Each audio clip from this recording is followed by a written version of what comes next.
Hai semuanya, teman perjalanan spiritual, semoga kalian keadaan sehat ya, dimanapun kalian berada. Dan semoga kalian tetap menjaga kesadaran kalian, dimanapun kalian berada dan situasi apapun. Agar kalian bisa memilih ataupun mengeluarkan ekspresi yang tepat, ataupun tindakan yang tepat.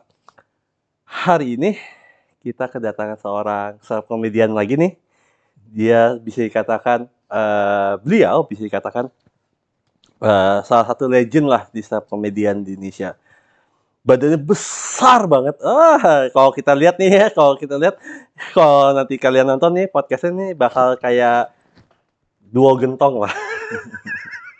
Siapa lagi kalau bukan Mosi nih. Bang, apa kabar Ini bang? kita janjian ya, hitam-hitam. Nggak, kita kan ini pemuja pesut. Emang biar kelihatan kurus ya. Iya, itu salah satunya sih. Walaupun tidak kelihatan juga, Iya, iya. tetap. Nah, Bang Mosidik, Ya, kalau Kang kirain gue lu orang aslinya orang Sunda, ternyata bukan. ya. Tapi gue lama di Bandung. Jadi Iya. dari kelas 1 SD gue di Bandung. Sampai Jadi bahasa Sunda apa jago bisa. dong? Tapi yang kasar-kasar doang ya, karena Iya. diajarin. Sama kayak bini gue. Iya. Kalau bahasa Sunda yang gue inget cuma satu, anjing gitu. Enggak, ya betul. Itu paling mengena di kepala gue. Nah, so gue penasaran banget nih, Bang. Satu pertanyaan yang beberapa gue pas lu datang ke sini gue ingin tanyain. Kodam lu apa sih, Bang? Kodam gue Jin dan Jun. Itu dari jinnya. Apa gue kagak ngerti tuh kodam tuh. Apa sih konsepnya tuh? Ya, Lagi lo kan sih, pesulap ya? Iya. Lo ngelihat itu kan pasti bullshit gitu kan. Pesulap kan ngelihat hal-hal kayak gitu kan malah. Iya. Dulu gue pernah lihat di TikTok. Ya. Ada yang orang tuh pakai piring. Ya. Diiniin kayak biji besi gitu, ini apa? Serpihan besi. Terus tiba-tiba dikasih nyung. Iya, Nanti iya, biji iya. besinya tuh, si Iya. serpihan besinya jadi Iya. gambar. Iya, tahu. Nah, Iya, itu mah gue zaman tahu triknya gimana. Sebagai gue dulu manajer pesulap dan gue jadi show director pesulap, nah lu juga sebagai pesulap lu tahu persis lah itu Iya. caranya gimana. Iya. Kita tahu persis waktu ada seorang dukun mengancam sebuah PH, terus tiba-tiba abis dia ngomong PH-nya koslet pak, brok mati lampunya semua. Gue tahu dia beli alatnya di mana. Gitu, jadi gue kodam tuh alah gitulah. Ya semoga percaya aja lah, nggak apa-apa. Semoga percaya aja. Kalau guanya sih karena ya gua sih gara-gara ada di belakang layar pesulap jadi nggak percaya hal-hal yang kayak gituan jadinya. Yang terlalu berlebihan ya. Iya. Itu kan lebay banget. Padahal gue penakut. Serius nih? Wah gila-gilaan penakutnya. Tapi pernah buat film horor. Iya itu aneh banget. Beberapa Itu film horor itu gue yang nulis. Gue nulisnya harus ditemenin orang. Serius? Iya. Wow. Jadi banyaknya tuh setelah anak istri gue tidur terus gue ngerjain sendiri. Temen siapa dong? Ya maksudnya ada orang lah gitu. Meskipun mereka udah tidur. Jadi gue ngerjain skripnya itu beneran harus ada orang kalau nggak lagi siang-siang. Wow.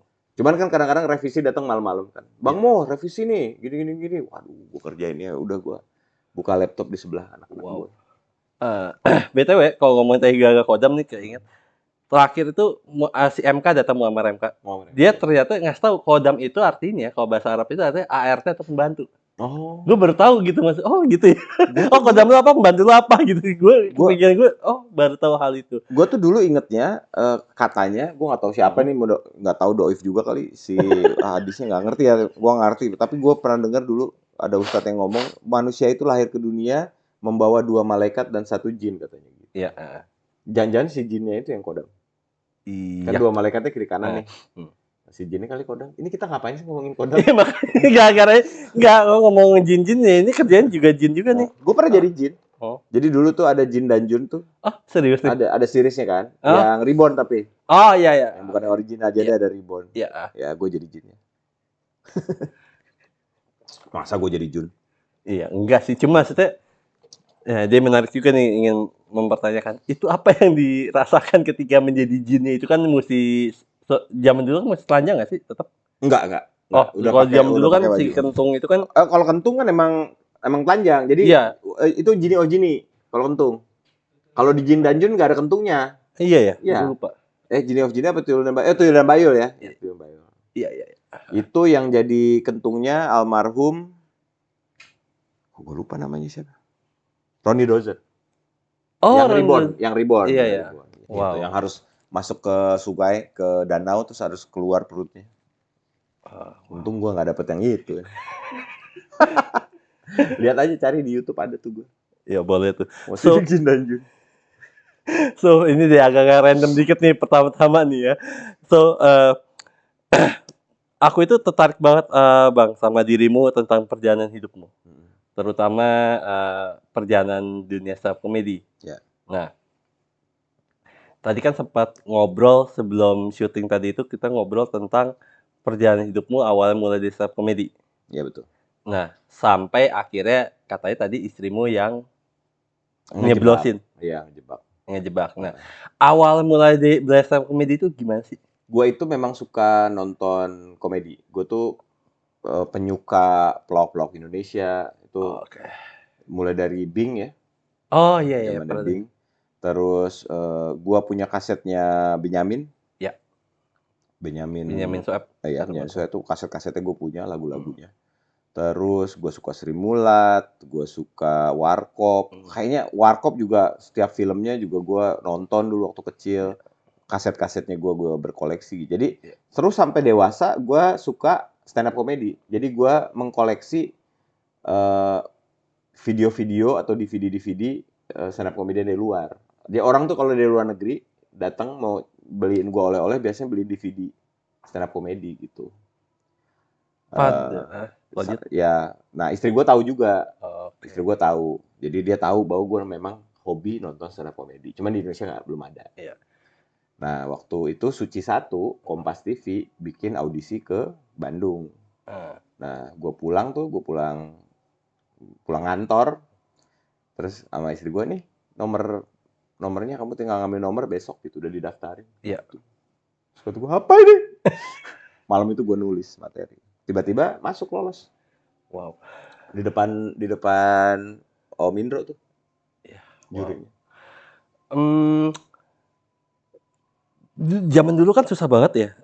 Apalagi kalau diriku dulu ini sulap kan susah banget untuk dapetin CD ataupun yang maksudnya yang ori dan sebagainya. Nah, dulu itu dapetin dari mana, Mas? Kalau yang di Indonesia bajakan, kalau nggak download dari internet dulu banyaknya. Bukan YouTube ya dulu, apa sih? Ya ada YouTube juga ada dikit. Kalau nggak salah Russell Peter gue dapetnya dari YouTube ya. Wow. Kalau nggak salah Itu salah satu legend tuh. Ya, sama Gabriel Iglesias gue nonton di YouTube. Tapi memang ada DVD yang dibeliin dulu. Richard Pryor apa segala macam. Nah, sebelum aku nanyain tentang kompetisi stand up comedy, apa yang awal mulanya yang membuat dirimu, Mas, tertarik dengan stand up comedy? Maksudnya sama komedi awal apa sih gitu? Kalau komedi emang gue suka ketawa. Oh, jadi gue orang yang paling gampang dibikin ketawa lah. Oke. Iya. Semua orang tahu lah itu. Gue kalau ada komedian apa gue pasti ketawa lah. Gue mah nggak susah gitu. Nggak bisa nahan gue soalnya. Makanya kalau ada acara tahan tawa gue pasti kalah lah. Nggak mungkin gue mah wah tolol lah gue mah. Emang suka ketawa gue suka banget, gampang banget bikin gue ketawa tuh. Wow. Jadi emang suka dihibur sama komedi. Jadi hobi gue memang nonton komedi. Makanya punya komedi club segala macam tuh gue seneng aja gitu. Malah kadang-kadang orang tuh suka, apa sih Mo yang lu ketawain, kok bagi gue ini garing ya gitu. Nggak tahu, gue mau lucu aja gitu.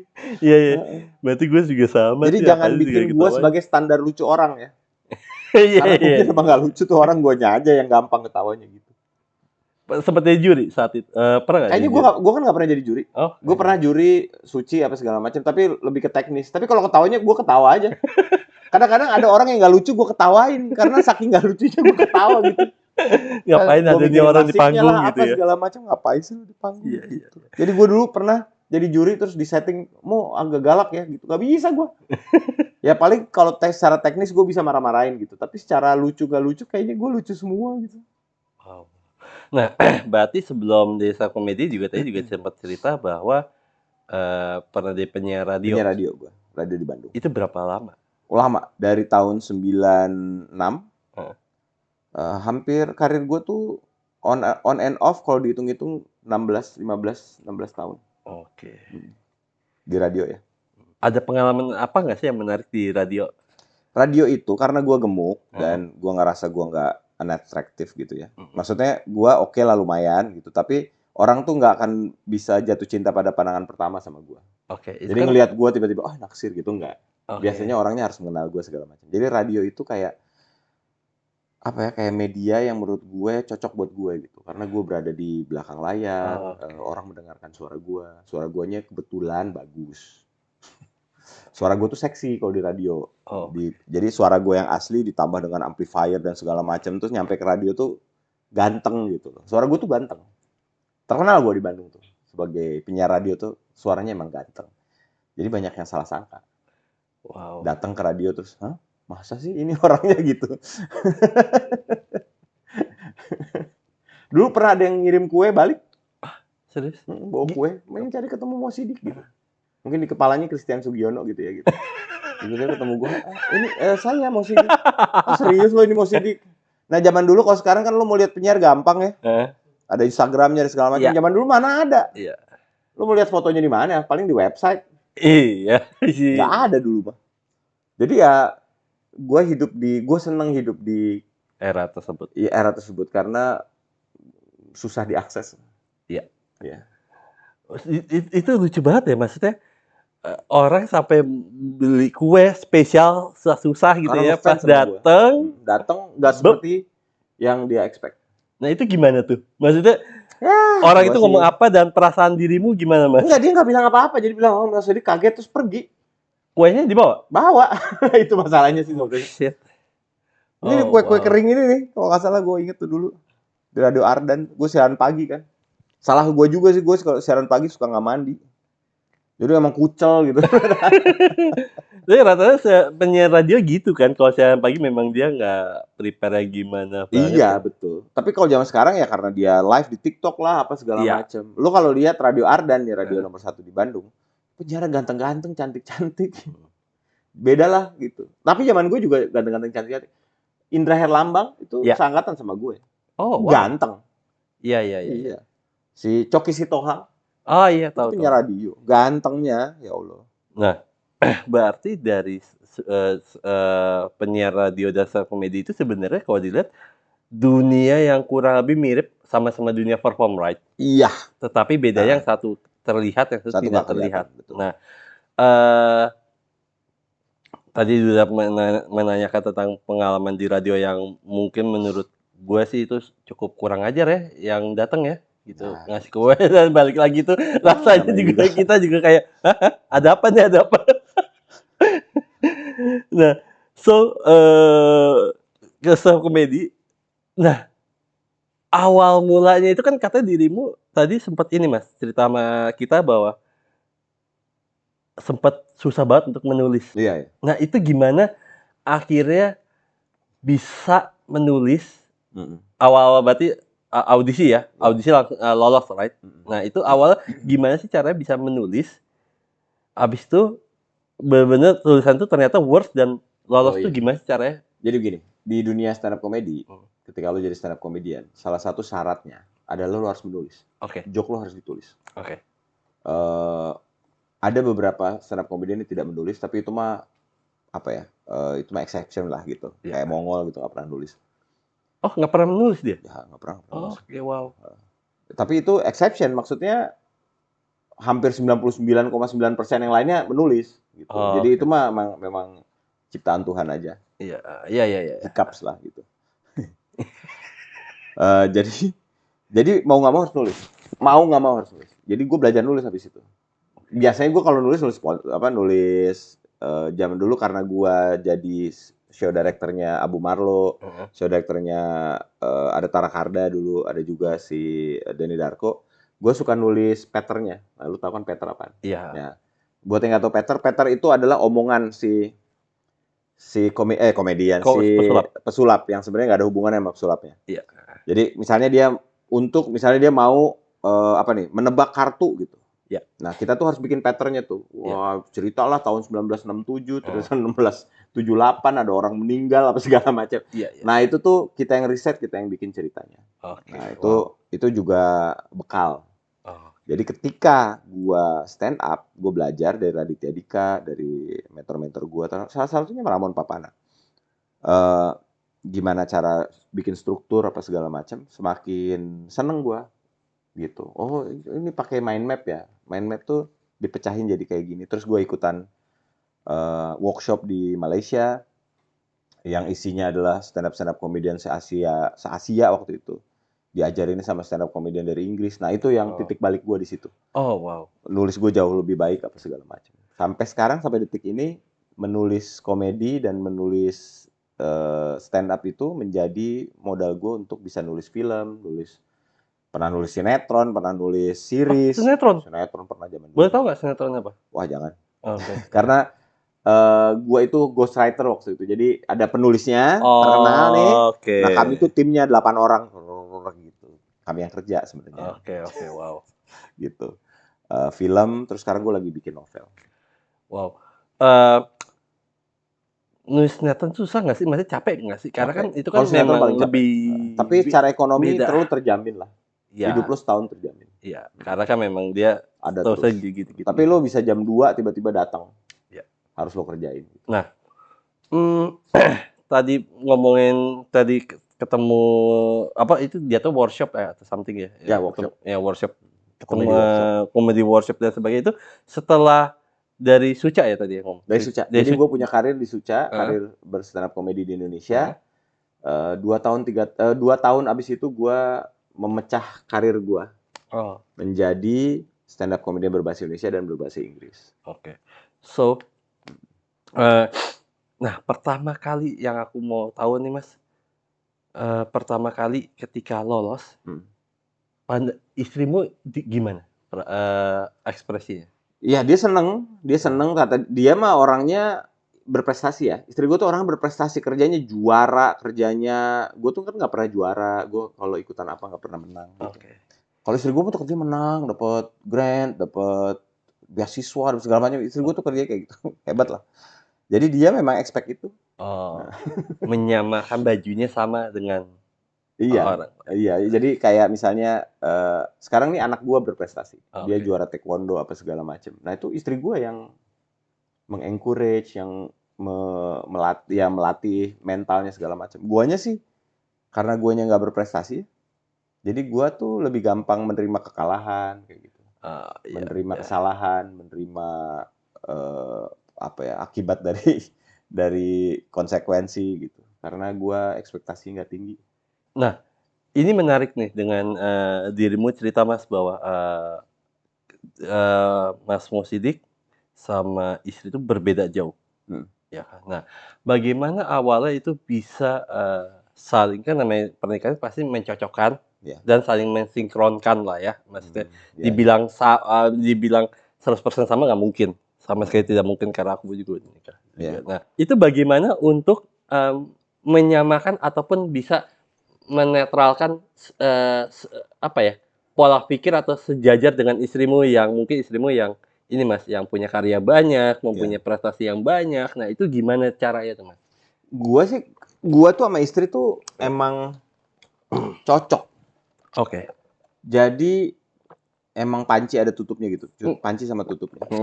Cuman yang bikin gua seneng adalah si berbagi perannya. Jadi kami tuh ngerasa, gue yang ngerasa 100% itu memang saling ngisi aja. Oke. Gitu. Jadi kalau misalnya gue lagi 10%, dia 90%. Oke. Kalau dia lagi 10%, gue nya 90%. Oke. Kita ada aturan bahwa kalau lu boleh panik, nanti gue yang nggak paniknya. Gitu. Jadi kita nggak boleh panik bareng. Iya. Nah itu sampai detik ini gue ngerasa si yin and yang-nya cakep tuh. Iya. Gitu. Karena misalnya gue lagi panik nih, gue lagi cemas, lagi panik. Nah istri gue tuh yang akan mengambil alih jadi si alfanya gitu. Nanti kebalikan juga, kalau istri gue lagi cemas, dia lagi punya banyak problem, dia lagi moodnya lagi jelek apa segala macam. Nah gue yang harus nyadar diri bahwa oh nih harus gue yang jadi alfa sekarang. Iya. Gue pernah di Comedy Central, franchise dari luar negeri tuh. Terkenal kan, itu brand besar gitu kan. Iya. Gue adalah the last man standing di situ. Oh, Wow. Sampai bubar perusahaannya, gue masih digaji. Gue sampai nggak tahu bahwa oh ini udah bubar ya perusahaannya. Wow, Yang bubarnya, karena digaji itu yang dia bubar bikin bingung. sedunianya, bro. Jadi gue kan Komedi Sentral Indonesia, dunianya udah bubar. Gue masih menerima gaji beberapa bulan sampai berhenti. Itu betapa loyalnya gue. Nah pada saat itu, pas dia manggung, dia juara 2 nih. Pas dia manggung, itu bupati atau wali kota apa segala macam pulang. Kenapa? Mau pulang aja. Oke. Kan acara kota ya, acara kota gitu. Iya, Jadi, iya. jadi semua orang berdiri nganterin si wali kota ini pulang. Iya. Jadi temen gue di panggung nggak ada yang nonton. Dia tetap stand up dong, ngapain lagi? Kalau kita kan nggak bisa, Pak. Nggak Iya, kayak iya, musik. iya, Jadi iya.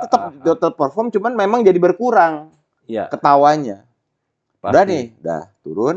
Terus gue nungguin. Kok gue nggak dipanggil-panggil ya? Terus gue nanya sama panitia, oh iya Mas Mo, mohon maaf. Mas Mo nggak jadi. Nah, loh kenapa? Itu yang juara 2 aja nggak lucu, apalagi yang juara 5, katanya gitu. Oh shit. Wadaw. Ini cerita nyata banget.